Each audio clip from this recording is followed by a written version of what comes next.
Quand je suis né, on était 2 milliards. Aujourd'hui, on est 7 milliards 500 millions. Ça change beaucoup de choses, ça.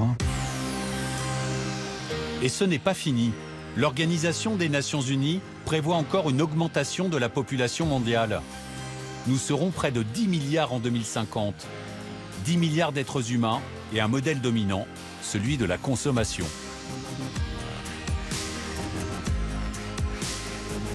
Non seulement on vit dans un confort, un progrès incroyable, je vis dans le 6e pays le plus riche du monde, mais c'est que tout le monde vit comme nous aujourd'hui. Tout le monde, ce sont les pays en voie de développement, en Asie et en Afrique notamment. Le grand bouleversement démographique viendra d'ailleurs d'Afrique. La population du continent va quadrupler dans le siècle à venir. En 2100, un humain sur 3 sera africain. C'est une question gênante, la question de la démographie, parce que les différents continents et les différentes sociétés n'ont pas la même démographie en fonction de leur stade de développement. Et donc dire qu'il faut quelque part réduire la démographie, ça veut dire réduire celle des pays du Sud. Trop tard, le train est lancé et à pleine vitesse. Avec un objectif pour les pays du Sud, atteindre le niveau de vie de ceux du Nord. Nous sommes confrontés à un sacré problème parce que nous utilisons nos ressources au-delà de ce qui est raisonnable, que le 1er août, pour l'année 2018, nous avions utilisé tout ce que la Terre pouvait produire au cours de l'année, de telle sorte que nous entamons le capital de plus en plus. On ne peut pas lutter contre cette espèce de religion de la croissance. C'est impossible de lutter contre ça. Parce qu'on en vit tous et on en profite tous. Donc on passe notre vie à travailler pour acheter, pour consommer.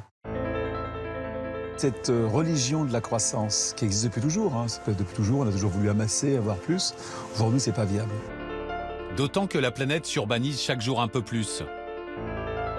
Nous sommes aujourd'hui une personne sur 2 à vivre en ville. Nous serons 70% dans 30 ans.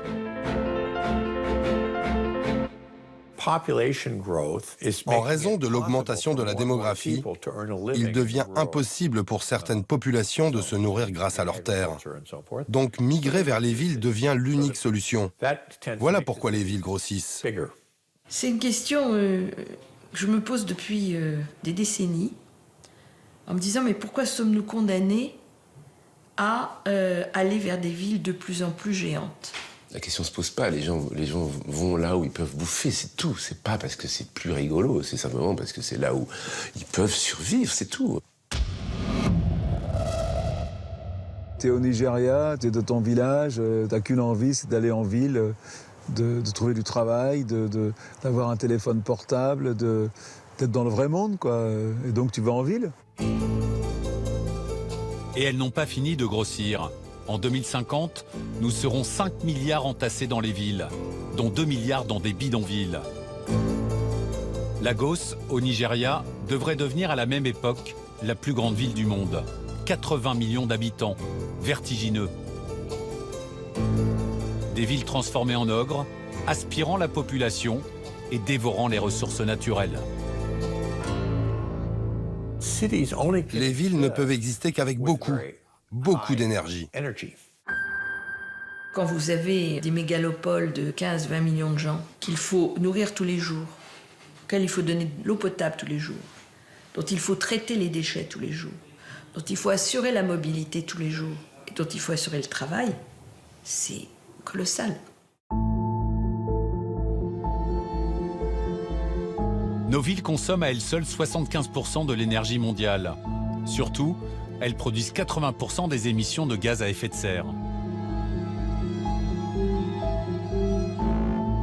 Quand on voit des villes comme Lagos, quand on voit des villes comme New Delhi, comme Bombay, effectivement, aujourd'hui, il ne fait pas très bon y vivre. Et en plus, c'est des pollutions de l'eau, c'est des embouteillages, c'est un air de mauvaise qualité. Les villes, elles sont les grosses émettrices de gaz à effet de serre à travers le chauffage ou la climatisation aussi de plus en plus des bâtiments, à travers les transports, le besoin d'énergie pour les transports. Et encore aujourd'hui, nos transports fonctionnent majoritairement aux énergies fossiles. Donc, elles sont le problème majeur. Actuellement, en France, on peut estimer que la pollution tue 40 000 personnes par an et ça va bien sûr en s'aggravant. Certaines villes battent des records. Un ciel gris, opaque, saturé 300 jours par an. C'est New Delhi. Il y a 4 ans, la capitale indienne a décroché le titre peu envié de ville la plus polluée du monde. Mes yeux me piquent, j'ai une toux aggravée et je ne me sens pas bien quand je rentre à la maison. L'année dernière, New Delhi a enregistré 1 million de nouvelles voitures. Chaque habitant y respire chaque jour l'équivalent de 2 paquets de cigarettes.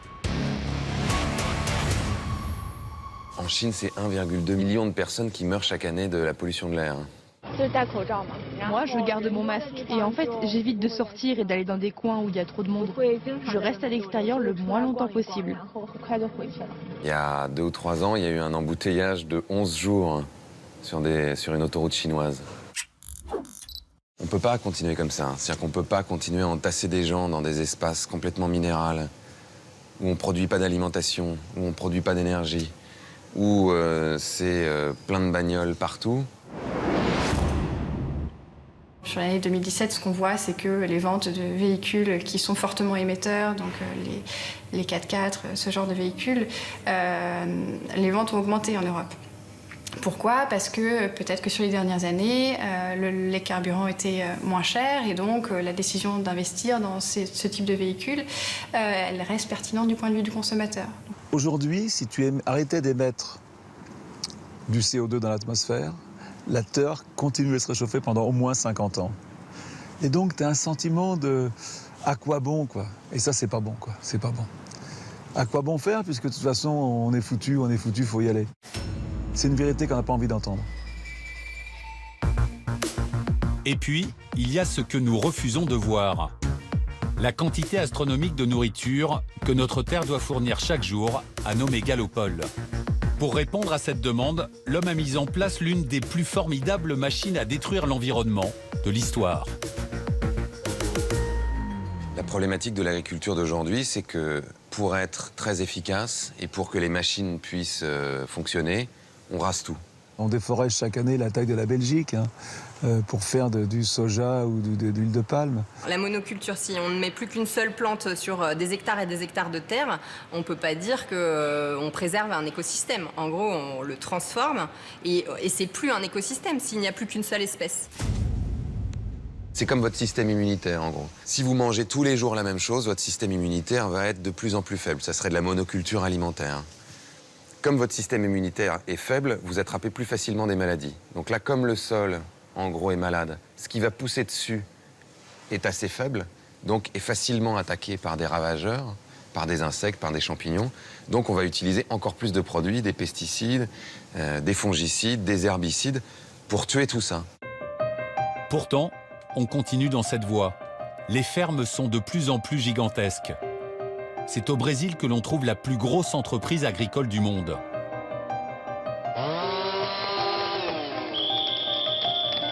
Pour gagner des terres cultivables, on déforeste sans relâche. Le monde perd l'équivalent en forêt d'un terrain de football chaque seconde qui passe. En un siècle, la moitié des espaces boisés de la planète a disparu, avec un impact énorme sur le réchauffement climatique. L'agriculture, c'est de l'ordre de 30% des émissions de gaz à effet de serre. À la fois parce qu'on utilise beaucoup de pétrole et de produits phytosanitaires pour cultiver, à la fois parce qu'on mange beaucoup de viande et qu'aujourd'hui, on déforeste pour faire pousser du soja et du maïs pour nourrir nos bêtes. On a 60% des terres cultivées qui le sont pour permettre la nourriture des animaux, pas des humains. Moins on mangera de viande et plus on récupérera d'espace pour cultiver autre chose que des céréales à destination des animaux de boucherie. Ah ben, l'élevage industriel est en train de détruire la planète. Plus un pays devient riche, plus il consomme de la viande. Aujourd'hui, la viande n'a plus de valeur. On la jette, on la laisse dans nos assiettes. C'est les animaux morts pour rien, quoi. Mais les immenses élevages du Texas ou d'ailleurs ont encore de beaux jours devant eux. D'après les Nations Unies, la consommation mondiale de viande va augmenter de plus de 75% dans les 30 prochaines années. Pour les animaux, cela signifie des entreprises encore plus gigantesques et des conditions encore plus dures. Il faut élever moins cher, tuer toujours plus vite. L'association L214 et d'autres ne cessent de dénoncer cette course à la productivité dans nos élevages. Leurs vidéos mettent en lumière le traitement réservé aux animaux dans certains abattoirs français. Pourtant, dans le monde, nous mangeons en moyenne 43 kilos de viande par personne et par an. Il faut d'autres méthodes d'agriculture beaucoup moins intensives, j'allais dire beaucoup moins agressives. L'agriculture, aujourd'hui, elle a une part de responsabilité, mais on lui a dit depuis la fin de la Deuxième Guerre mondiale qu'elle avait aussi un rôle à jouer pour nourrir l'ensemble de la planète. Mais qui est capable aujourd'hui de dire « je deviens végétarien » ? On devrait tous être végétariens si on s'intéresse à la planète, mais automatiquement. Les véganes, dont on parle beaucoup parfois par leurs excès. C'est un mouvement de société des jeunes qui veulent une relation au vivant différente. Et ça, si on ne le perçoit pas, on ne voit pas le futur de notre société. Aujourd'hui, pourtant, l'exploitation agricole intensive continue d'avaler les terres, à un point tel qu'il ne reste plus que 10% de la surface terrestre pour les animaux sauvages. Vous avez 67% des mammifères de la planète qui sont le bétail pour l'homme. 30% qui sont l'homme. Vous faites le calcul, ça fait 97%. Il reste 3% seulement de mammifères sauvages. Voilà ce qu'on a fait de la planète. L'animal, la vie, le vivant est sacrifié sur l'autel de l'argent et du rendement et du profit, systématiquement. Les espèces continuent à disparaître à une vitesse effrénée. On est déjà dans l'effondrement, en fait, pour la biodiversité. Les scientifiques estiment qu'on vit aujourd'hui la 6e extinction de masse de la biodiversité, la plus importante depuis la disparition des dinosaures. Au moment où je vous parle, il y a une espèce de batracien sur 3 qui disparaît, une espèce de mammifère sur 4 et globalement une espèce d'oiseau sur 8. On est vraiment dans un déclin terrible. Ces images, des nuages d'insectes dans nos campagnes, c'est bientôt terminé. En 30 ans, 80% des insectes volants ont disparu en Europe. Selon le GIEC, un tiers des espèces animales et végétales sont menacées si le réchauffement se poursuit à ce rythme. Les espèces animales emblématiques comme le panda, l'éléphant, le crocodile n'ont jamais été aussi présentes dans les publicités, dans nos images du quotidien, dans les contes pour enfants. Et qu'en même temps, ils ne sont jamais aussi mal portés.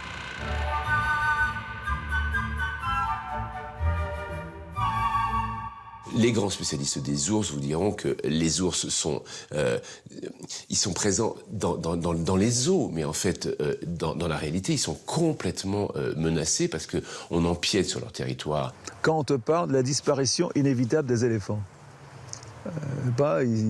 c'était 20 millions au début du siècle, maintenant ils sont 350 000, et on en perd 10% tous les ans. Tout le monde trouve ça normal. La Chine continue à acheter de l'ivoire.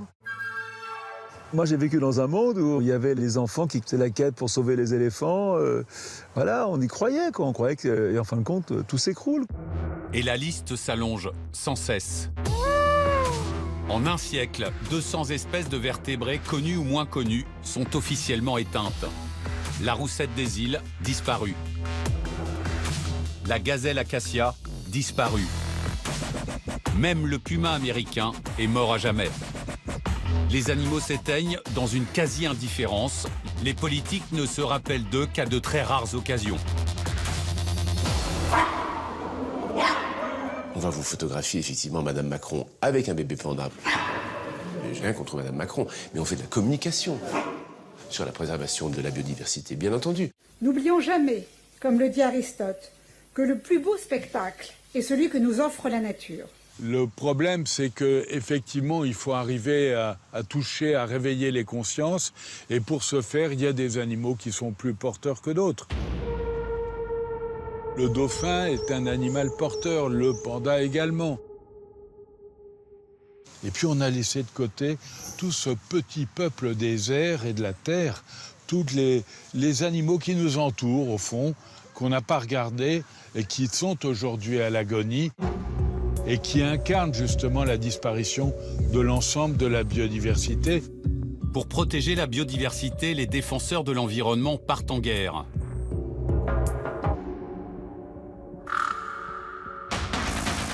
Alain Bougrain-Dubourg en a fait l'expérience. En 1977, il mène un combat aux côtés de Brigitte Bardot pour interdire le massacre de milliers de bébés phoques chassés pour leur fourrure. Il y a eu des combats qui ont été effectivement assez violents. Sur la banquise au Canada, avec les bébés phoques, il y avait vraiment des agressions de la part des chasseurs. Vous êtes un peu seul au monde. Vous n'avez pas le droit. Mais le grand combat d'Alain Bougrain-Dubourg, c'est la protection des oiseaux. Il va partir en Afrique. Depuis 30 ans, à travers toute la France, il se bat pour la préservation des espèces en danger. Il a fallu aller dans les Landes pendant près de 10 ans pour montrer le braconnage des ortolans, une espèce protégée pour laquelle l'État acceptait une certaine tolérance. Vous savez que c'est interdit. Tu sais que t'es chez moi là? Ouais. Et ça c'est protégé. Donc, tu repars sur la voie communale. L'espèce est en déclin de façon dramatique. La chasse aux ortolans est interdite, mais ça n'arrête pas les braconniers. En 2015, Bougrain-Dubourg se fait violemment agresser par celui que les réseaux sociaux vont baptiser l'homme au slip. À coups de pelle, il se charge de rappeler au président de la Ligue de protection des oiseaux que l'impunité règne. Oh, bien involontairement, il a servi la cause, mais c'était quand même, on en rigole, assez violent, hein, quand vous prenez des coups de pelle. Bon, après coup, c'est rigolo, bien sûr. Vous êtes de propriété privée. Allez, ça va. On peut dire aujourd'hui que la page est tournée. Mais 10 ans de combat pour faire respecter le droit. On nage dans l'irrationalité la plus grande.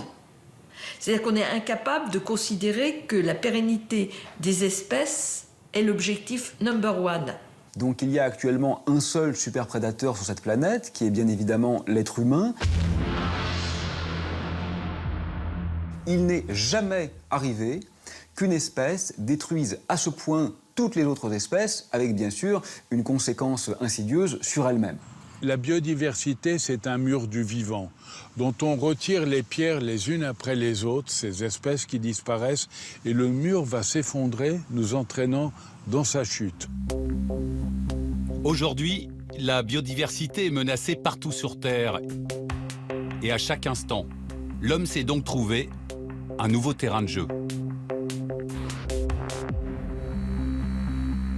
On a tellement épuisé tout ce qui est à notre portée sur la surface terrestre que maintenant le nouveau défi, c'est d'aller chercher dans les profondeurs ce qu'on ne peut plus trouver sur la Terre. Donc il y a la conquête spatiale et puis il y a la conquête des océans et des fonds des océans. Les océans, c'est 70% de la surface de notre planète et ils sont dans un état relativement catastrophique. L'océan est dans le même état que le reste des écosystèmes. Il est au point de rupture. Petit à petit, on les vide de leur vie. C'est-à-dire que la pêche intensive, la surpêche, on est en train d'épuiser les océans. Ils arrivent à bout de souffle. Il y a aujourd'hui des espèces qui sont en voie de disparition parce que la manière aujourd'hui dont nous détruisons environ 1000 milliards d'êtres vivants marins chaque année dépasse l'imagination. Il y a une sorte de génocide, d'écocide, enfin en tous les cas d'extermination industrielle de la vie à une échelle qui est proprement impossible à imaginer. 90% des espèces de poissons ou de crustacés que nous consommons sont aujourd'hui soit surexploitées, soit à la limite de leur exploitation. Il faut arrêter de manger du poisson. Il faut manger du maquereau. On veut de la sardine. C'est bien que c'est le poisson le moins cher en plus, donc voilà. Mais pratiquement tous les autres poissons, il ne faut pratiquement pas y toucher. Hein. En France, nous mangeons 30 kilos de poissons par an et par personne. Et c'est pour répondre à cette demande qui ne cesse de grandir que la pêche est devenue intensive.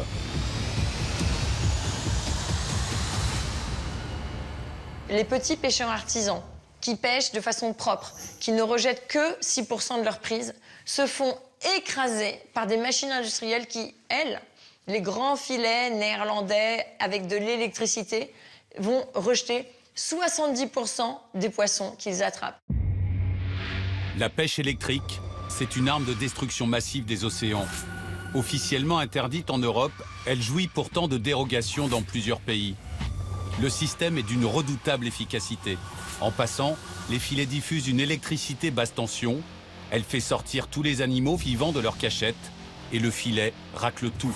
Quand un de ces chalutiers électriques est passé, il ne reste plus grand-chose derrière. On n'est pas du tout arrivé à une pêche raisonnable et ça se retourne aujourd'hui contre les pêcheurs puisqu'il n'y a plus de poissons. Les pêcheurs doivent aussi avoir conscience qu'il ne faut pas qu'ils scient sur la branche sur laquelle ils sont assis. Donc ils sont en plein paradoxe. Un des gros problèmes dans la pêche, c'est la pêche illégale. La pêche illégale, c'est 1 poisson sur 4. C'est un marché d'à peu près 20 milliards de dollars par an. Donc c'est énorme. C'est énorme et ça attise toutes les convoitises, entretient tous les trafics. Ce sont des bateaux monstrueux qui se livrent à une véritable piraterie des mers. Et ça se passe souvent en haute mer, c'est-à-dire donc au-delà des zones de juridiction nationale, parce que c'est très loin et qu'il n'y a personne pour venir voir ce qui se passe. Loin des côtes, dans les eaux internationales impossibles à contrôler, c'est là que sévissent les trafiquants. C'est là aussi que Greenpeace les traque sans relâche. Ce jour-là, dans le viseur des défenseurs de l'environnement, un immense bateau qui croise au large des côtes du Sénégal. La jumelle, on l'a observé, on a vu, tiens c'est marrant, son nom est caché. Il s'est rapproché, son nom était caché par une bâche en plastique. Les activistes se lancent à la poursuite du monstre.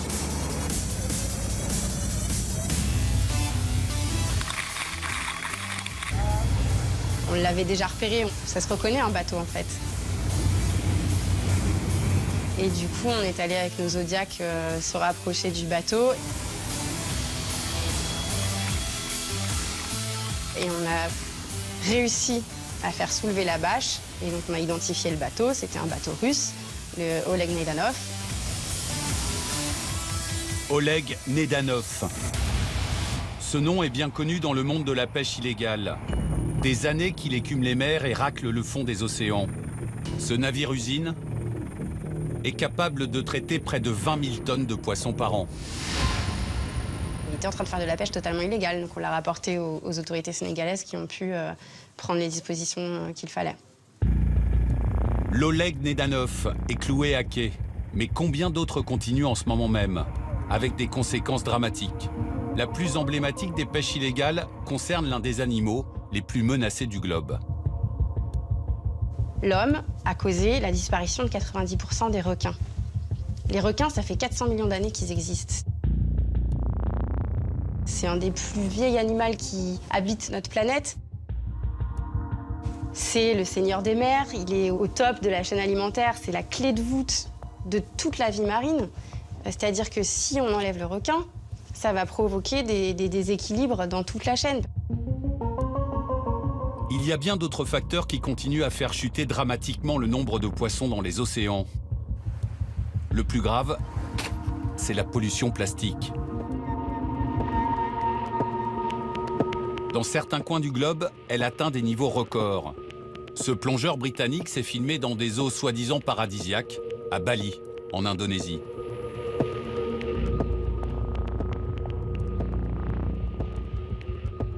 Et puis, il y a ce 7e continent dont tout le monde parle. Au cœur du Pacifique, les courants marins ont formé ce continent plastique.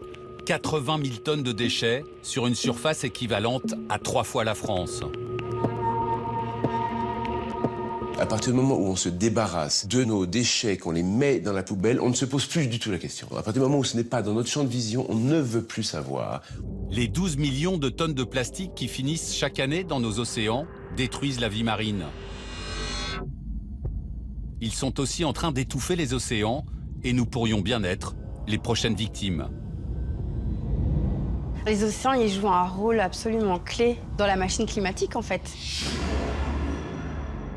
Les coraux blanchissent et meurent. Toutes les espèces qui nichent dedans meurent. Donc toutes les espèces qui mangent ces espèces-là meurent.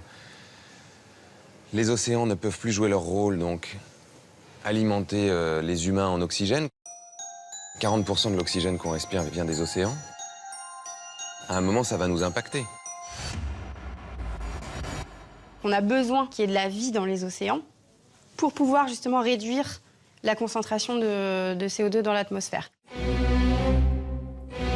Un réchauffement qui tue lentement les océans et des océans qui font alors grimper les températures. C'est un cercle vicieux et un nouveau signe concret de l'emballement qui nous guette.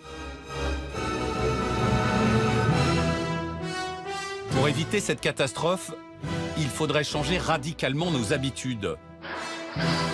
Consommer moins, réduire nos émissions de gaz à effet de serre, notre appétit pour la technologie. Pourtant, ce n'est pas le chemin que nous prenons. Alors, pourquoi cette inaction? Pourquoi les décisions politiques se font-elles attendre? Comment réguler l'impact sur notre planète de ces géants de l'industrie qui alimentent nos besoins? Qui sont exactement ceux que l'on appelle les fossoyeurs de la planète? C'est notre mode de vie que nous refusons de changer. Habitation, transport, technologie, nous dévorons l'énergie sans limite et sans jamais réfléchir à sa provenance. On consomme 340% plus d'électricité qu'il y a 20 ans par personne. Quand on te parle de la green tech, on ne va pas remplacer 95 millions de barils de pétrole par des panneaux solaires ou des éoliennes. C'est pas vrai.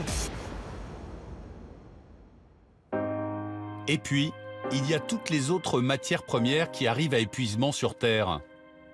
L'argent en 2021, l'or et le zinc en 2025 et même l'uranium en 2040. C'est la fin annoncée du combustible pour nos centrales nucléaires.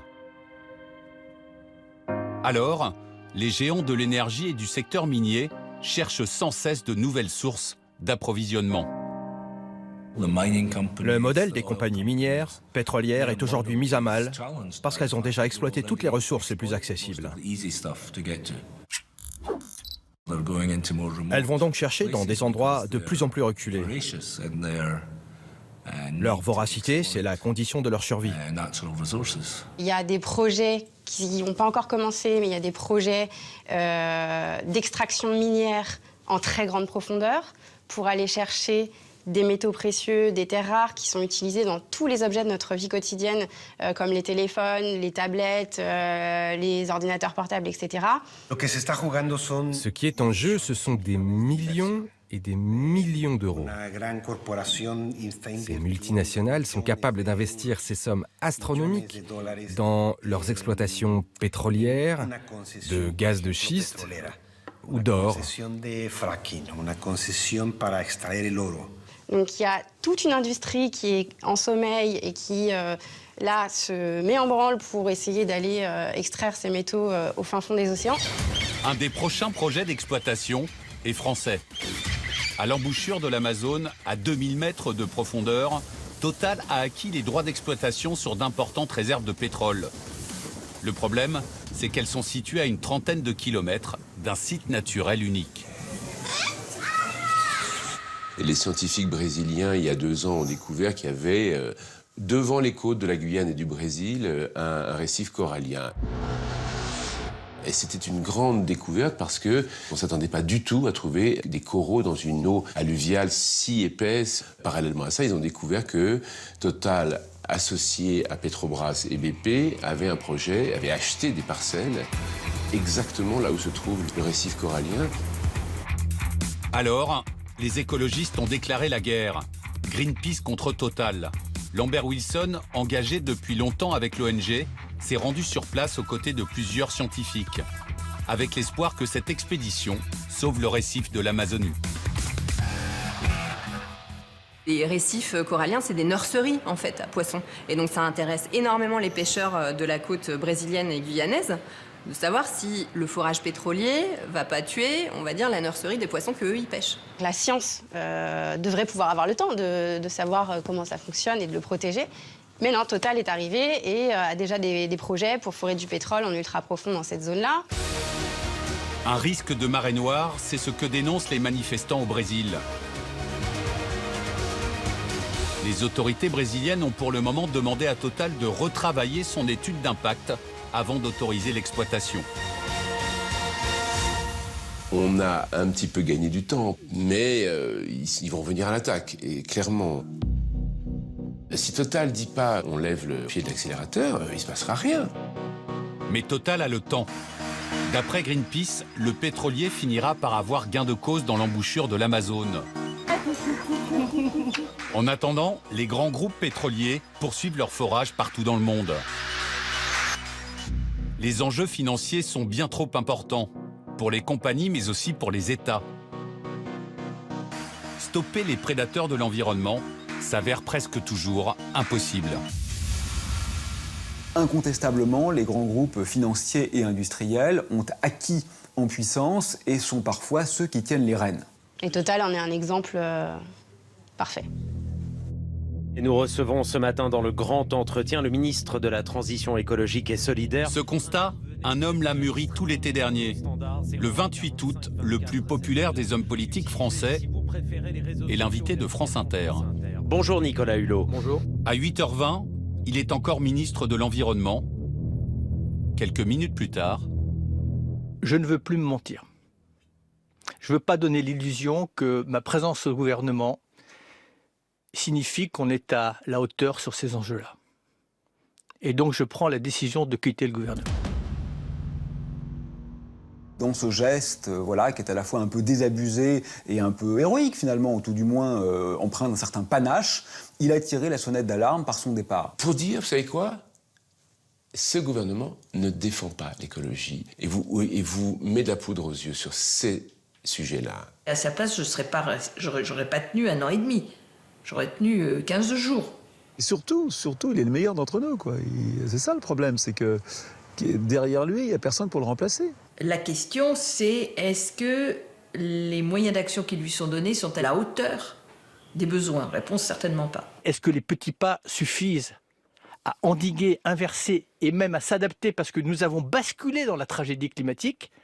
Eh bien, la réponse, elle est non. Quand vous êtes vraiment conscient de l'importance des enjeux, il y a des choses que vous ne pouvez pas accepter. Ce qui a poussé Nicolas Hulot à partir, mes chers collègues, c'est son impuissance à changer les choses. Tout seul, je n'y arriverai pas. L'immobilisme derrière les beaux discours, le renoncement des politiques face à des forces plus puissantes. Il y a des choix politiques qui protègent les intérêts de certaines industries, avant l'intérêt général. Clairement. C'est symptomatique de la présence des lobbies dans les cercles du pouvoir. Et il faut à un moment ou à un autre poser ce sujet sur la table parce que c'est un problème de démocratie. Qui a le pouvoir? Qui gouverne?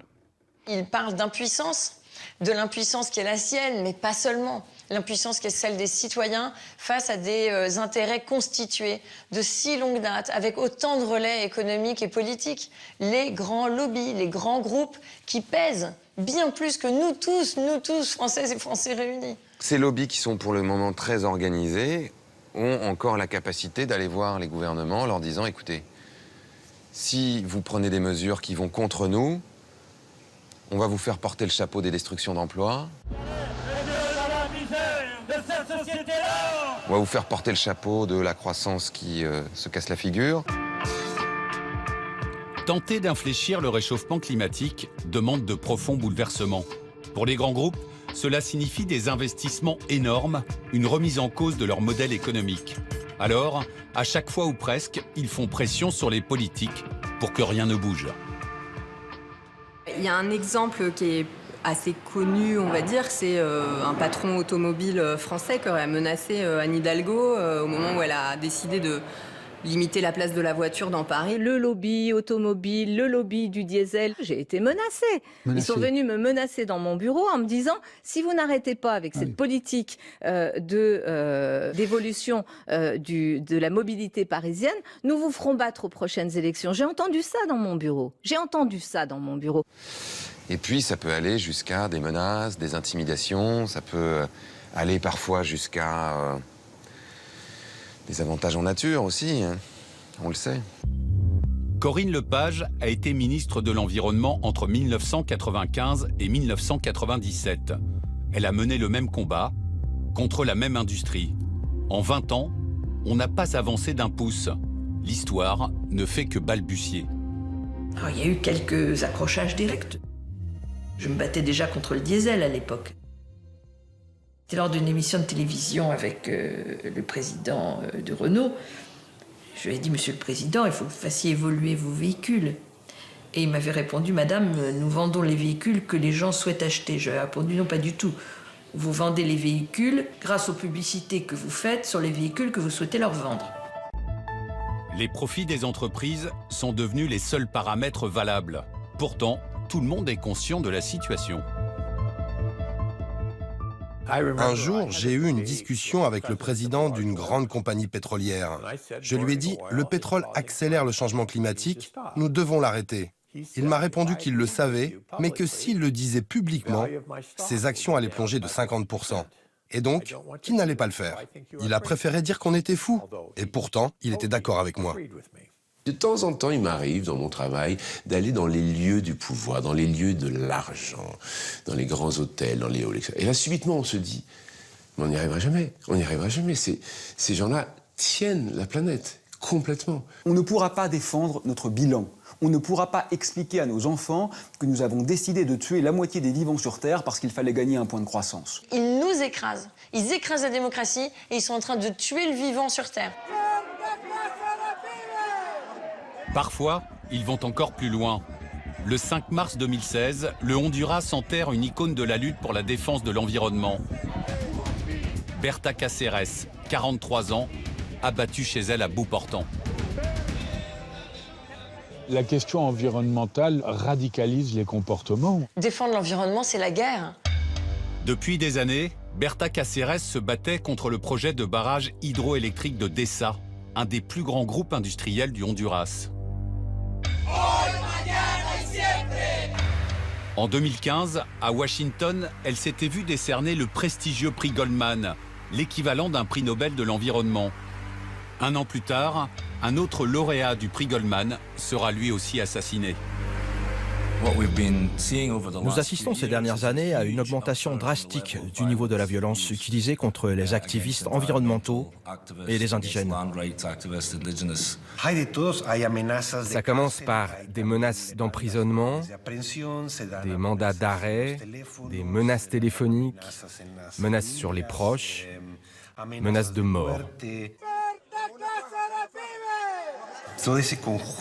Malgré toutes ces pressions, si la résistance continue alors, ils finissent par contracter des tueurs à gages, et ceux-là, il y en a partout.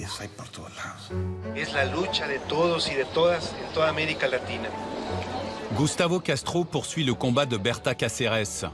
Il était avec elle le soir où elle a été abattue. Bon, c'est arrivé le 2 mars. On était alors dans un contexte de haute tension et d'affrontement. Et puis il y a eu ce jour où toutes les conditions étaient réunies pour qu'il passe à l'action. Berta et moi étions dans sa maison de nuit quand les tueurs à gages sont arrivés. L'équipe de tueurs est arrivée sur place, ils ont défoncé la porte de la cuisine. Il y en a un qui est entré dans ma chambre immédiatement, d'autres dans la chambre de Berta, et déjà je les entendais tirer sur Berta. Ils ont aussi tenté de m'assassiner, ils m'ont laissé pour mort et ils se sont enfuis. L'émotion suscitée par la mort de Berta est énorme. Dans les semaines qui suivent, plusieurs hommes sont arrêtés. mais les principaux responsables courent toujours. On sait qui a appuyé sur la gâchette. Ce qui n'est toujours pas clair, c'est qui est le commanditaire de ce meurtre. Berta Cáceres était une militante très en vue. Ce n'est certainement pas un petit fonctionnaire local qui a décidé de la tuer. Ça a été un assassinat coordonné, délibéré, planifié, et c'est très clair, d'après l'enquête, que les hommes des services de sécurité de l'armée et de la police sont mêlés à l'affaire. Tout cela n'a pas entamé la volonté sans limite des défenseurs de l'environnement. Aujourd'hui encore, ils réclament justice. Ils refusent de céder face aux assassins. Ils se sont dit, voilà, il y a une tête. C'est la tête de gondole, c'est elle le problème. Donc ils ont éliminé Berta. Et en fait, là où Berta a été assassinée, c'est 100 Berta qui sont apparus pour dire vous n'aurez jamais notre peau. On peut parler des assassinats, de la violence, et ça peut paraître très sombre, désespéré. Mais une des raisons de cette violence, c'est que des gens s'organisent pour protéger leur communauté, protéger leur environnement. Il y a beaucoup de choses positives. Il n'y a jamais eu autant de défenseurs de l'environnement. L'aspiration à des normes écologiques plus strictes n'a jamais été aussi forte dans la société. Partout dans le monde, l'attention portée à la planète grandit. Une conscience citoyenne s'éveille. Ce qui est inévitable, c'est le changement de notre mode de vie. Ça, je pense que c'est devenu totalement incontournable. Il faut prendre les mesures maintenant. Et c'est des mesures qui vont avoir un impact sur notre vie quotidienne. Il faut que les pays riches mettent en œuvre d'autres modes de transport. Réduire de façon massive l'usage du véhicule individuel. Réduire notre consommation d'électricité. En finir avec le charbon, réduire la place du gaz, réduire la place du nucléaire et privilégier les énergies renouvelables. Si on facilitait la vie de ceux qui mettent en œuvre les solutions, ceux qui font de l'agriculture autrement, ceux qui font de la pêche autrement, ceux qui fabriquent des meubles autrement, ceux qui fabriquent des services qui sont écologiques avec une traçabilité sociale écologique parfaite quasiment, on y arriverait. Évidemment, l'économie solidaire, le commerce équitable, les circuits de distribution courts se développent. On achète de plus en plus d'aliments produits près de chez nous, la vente de produits bio explose, mais c'est encore bien insuffisant. Remettre en question nos habitudes, c'est très difficile. On a acquis l'habitude, par exemple, de voyager facilement, de prendre des avions low cost. On va partout dans le monde pour 3 jours. Mais c'est un impact sur le réchauffement climatique qui est complètement fou. Mais on a du mal à résister à ça. N'oublions pas que les pétroliers ne produisent du pétrole que parce que nous utilisons du pétrole. Ils ne le font pas abstraitement. Donc il faut quand même bien comprendre que ce que la société civile effectue, désire, attend, est l'origine de la production des grands groupes industriels. Si tout le monde mangeait bio, il n'y aurait pas de Monsanto. Ben non, c'est plus facile de râler contre Monsanto et de consommer des produits qui sont traités. C'est dingue. Tu vois, c'est toujours la faute de l'autre. Notre conscience refuse de se sentir responsable. Alors qu'on est tous un petit peu responsables du changement climatique, chacun. On est prêt à agir pour le climat. Certains, malgré tout, sont prêts à endosser leurs responsabilités. On est prêt à relever un grand défi. On est prêt. Des citoyens engagés ou ces stars des réseaux sociaux qui rassemblent des millions de vues sur Internet se mobilisent et tentent de réveiller les consciences. Imaginez la chance qu'on a. On est la génération qui peut changer le monde. Il ne faut pas attendre tout, ni du gouvernement, ni de nos ministres. Ça veut dire qu'il faut y aller, il faut que ce soit la société civile qui bouge là maintenant. Vous avez aujourd'hui dans le monde 1200 procès de justice climatique lancés par des individus et des collectivités locales contre des États ou des grands pollueurs et des procès qui sont gagnés. Ces procès qui se déploient comme une traînée de poudre dans le monde sont en train de changer vraiment la donne. En fait, on ne va pas laisser des pouvoirs en place, qu'ils soient économiques ou politiques, nous voler notre avenir, nous mettre en péril la vie de nos enfants. Si eux ont des enfants et sont dans cette immoralité ou cette irresponsabilité, c'est leur problème. Difficile de prédire avec exactitude dans quel état nous allons léguer la planète à nos enfants. Aujourd'hui, nous avons déjà décimé 60% des vertébrés, 80% des insectes volants et 50% des forêts. Il y a urgence. Nous devons agir dès aujourd'hui pour tenter d'alléger la facture, celle que ne manquera pas un jour de nous présenter la nature. Est-ce qu'on peut espérer que tout redeviendra comme avant? Non. Des dégâts drastiques auront été opérés et beaucoup d'êtres vivants, humains et non humains, seront morts dans des circonstances dramatiques. Pour autant, la vie en tant que telle est toujours là. J'ai encore de l'énergie, je suis encore en vie, on est en vie, vous aussi, alors allons-y. Et puis vous savez, quand on aura 80-90 ans, si on est encore en vie, eh bien on fera le bilan. On verra si on aura réussi à se réveiller, si on aura réussi à reprendre un peu le contrôle de notre trajectoire. Si on est objectif, on ne peut plus y croire. Si on est enthousiaste de la vie, on a le devoir d'y croire. Et il faut être enthousiaste de la vie.